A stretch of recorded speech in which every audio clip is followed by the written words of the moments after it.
Assalamualaikum sahabat semuanya. Kita ketemu lagi di channel Dr. Cindy. Dan kali ini saya dapat tamu spesial, Masya Allah. Dan ini tempatnya di rumah Mbak Oki. Kita pakai latar belakangnya Ka'bah, Masya Allah. Ada Dr. Zaidul Akbar, Masya Allah. Assalamualaikum dokter. Ya, jadi ini termasuk request juga dok. Jadi ternyata subscriber saya, ayo dong sama Dr. Zaidul Akbar. Jadi akhirnya ada yang mau datang di rumah Mbak Oki. Saya diundang ke sini juga sama Mbak Oki. Nah, jadi dok, kan kita lagi rame tentang wabah virus corona. Nah, terus dan sudah masuk ke Indonesia. Dan juga terakhir pemerintah sudah menyarankan kita untuk social distancing juga. Jadi supaya kita menghindari kerumunan tempat-tempat mall dan sebagainya. Dan sebentar lagi ini mau masuk ke bulan Ramadan nih. Jadi masih banyak juga yang panik kan dok ya tentang wabah corona. Kita mau dengar dulu nih tentang virus corona menurut Dr. Zaidul Akbar. Apakah jangan panik atau nggak apa-apa sih panik aja, silakan dok. Nanti kita cecer lagi. Ya silakan. Insyaallah. Bismillahirrahmanirrahim. Assalamualaikum warahmatullahi wabarakatuh. Waalaikumsalam. Alhamdulillah, wassalatu wassalamu ala rasulillah. Ya, mungkin kita tahu ya saat ini memang kondisi dunia secara umum sedang wabah atau pandemi global dari virus ini yang kita sebagai mukmin ya atau orang yang beriman pastinya harus meyakini bahwa segala sesuatu yang ada terjadi saat ini sudah ditulis 50.000 tahun yang lalu ya, sebelum dunia ini diciptakan Allah SWT. Maka segala sesuatu yang terjadi pastinya adalah kehendak dari Allah SWT. Orang yang terkena virus itu pun dan tidak terkena pun itu sudah ada takdir yang sudah Allah ciptakan. Jadi itu harus menjadi sebuah dasar akidah kita untuk memahami bahwa segala sesuatu yang terjadi karena Allah. Itu yang paling utama kita harus pahami itu, sehingga kita nggak cemas, nggak was-was ya, supaya kita kalau kecemasan itu terus-menerus dirasakan pasti akan menurunkan imunitas atau kekebalan tubuh seseorang, dan itu bagian dari strategi syaitan. Kalau kita baca dalam surat An-Nas kan terakhir kan minal jinnati wan nas ya.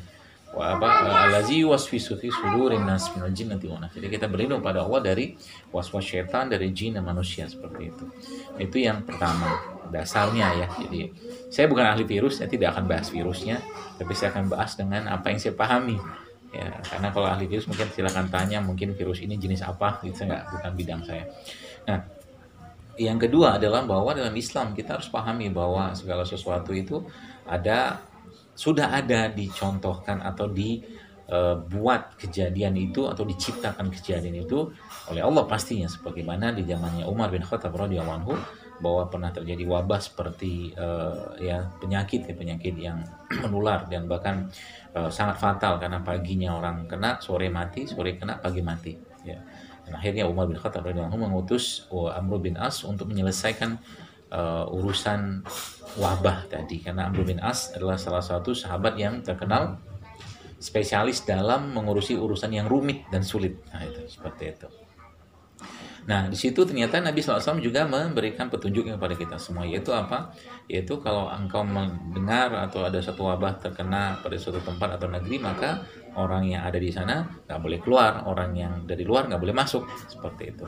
Itu sunnahnya begitu. Ya, jadi kondisi kayak sekarang ini mungkin ada kota, negara atau wilayah yang menutup, ya itu bagian dari ikhtiar. Jadi ada yang mengatakan berarti kita takut dong, lebih takut dengan virus daripada takut dengan Allah. Ya bukan itu pesannya. Karena ini urusan kata Umar itu, ya kehidupan kita itu adalah pindah dari suatu takdir ke takdir yang lain. Ya, kata Umar begitu. Jadi kita bukan menghindar dari virusnya dan bukan takut dengan Allah, bukan, tapi itu bagian dari ikhtiar, seperti itu saja. Tapi juga tidak parno-parno banget kayak sekarang saya lihat itu, Masya Allah, di luar negeri ya orang beli di supermarket diborong ya. Saya katakan ini kayak zolim jadinya orang kan, dia beli sesuatu yang nggak penting, nggak perlu, akhirnya orang lain nggak dapatkan apa yang mereka butuhkan, yaitu saya kira mungkin nggak boleh seperti itu ya. Jadi tetap kita tenang, waspada, bukan santai sih, cuman kita kalem, tenang, dan kembalikan semua pada Allah, dan ya gunakan solusi-solusi langit juga. Saya jelaskan di beberapa tips yang saya sampaikan itu, ya ada solusi-solusi langit seperti ya apa tuh namanya, kita berwudu ya, kita sedekah ya, kita zikir pagi petang, kita baca Quran, atau mungkin air seperti ini pun kita bisa ruqyah. Kita minta sama Allah agar dijauhkan dari penyakit-penyakit, atau mungkin minum air zam-zam. Kata Nabi SAW, ya zam-zam itu sesuai dengan apa yang kita niatkan. Itu salah satu cara ya, solusi langit ya, seperti itu. Jadi terus juga mungkin sekarang di Indonesia lagi heboh, saya juga baru tahu juga bahwa jahe bisa 60.000 sekilo sekarang katanya. Wah, jadi naik ya, Masya Allah Ustaz ya. Begitulah kepanikan kan, padahal ya zaman, kalau sering saya sampaikan juga bahwa kita hidup sehat itu bukan karena cuman ada virus atau bakteri atau wabah, tapi hidup sehat itu bagian dari sebuah ketaatan dan rasa syukur kita pada Allah Subhanahu wa taala. Sehingga sekarang kita tahu di Indonesia mungkin berlimpah rempah rimpang ya, bahkan yang tadi mungkin sempat disampaikan oleh dokter ya, bahwa empon-emponan gitu kan, sebenarnya itu sudah menjadi sebuah apa ya, tradisi leluhur ya terakhir di Indonesia, yang saya kira mungkin by research pun ya, kita bisa contohkan kunyit ya, atau mungkin beberapa tumbuhan lain yang terakhir saya baca itu ada kunyit, lengkuas, serai sama secang ya, bisa pakai temulawak sama kunyit kan, dia sama-sama mengandung kurkumin ya. Itu juga ternyata berefek, atau saya posting juga itu di Instagram saya, itu penelitian di UGM. Tapi kalau kulihal, kita harus pahami ya teman-teman sekalian, bahwa Allah yang berkehendak ya. Maksud saya gini, ada sebuah kisah ini saya entah Israiliyat atau tidak, tapi sangat penting untuk kita pahami untuk ambil hikmahnya.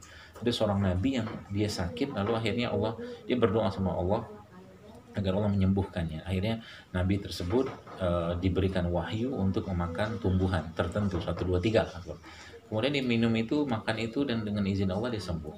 Ternyata tidak lama kemudian nabi tersebut sakit lagi dengan sakit yang sama.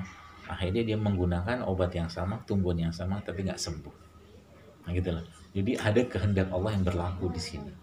Jadi mau minum kunyit, mau minum temulawak, mau minum apa, kalau Allah nggak berkehendak tidak akan terjadi. Ya, seperti jadi itu. Seperti ikhtiar gitu ya, Dok. Iya, Dan produk-produk Allah itu semuanya itu sebenarnya baik ya, tanpa kimiawi dan lain sebagainya. Betul. Dan juga kan kita mau masuk bulan Ramadan nih, Dok. Mungkin ada tips dari Dokter Zadul Akbar supaya apa aja nih yang bisa kita konsumsi mungkin, dan juga supaya kita bisa meningkatkan imun juga nih. Gimana tuh, Dok?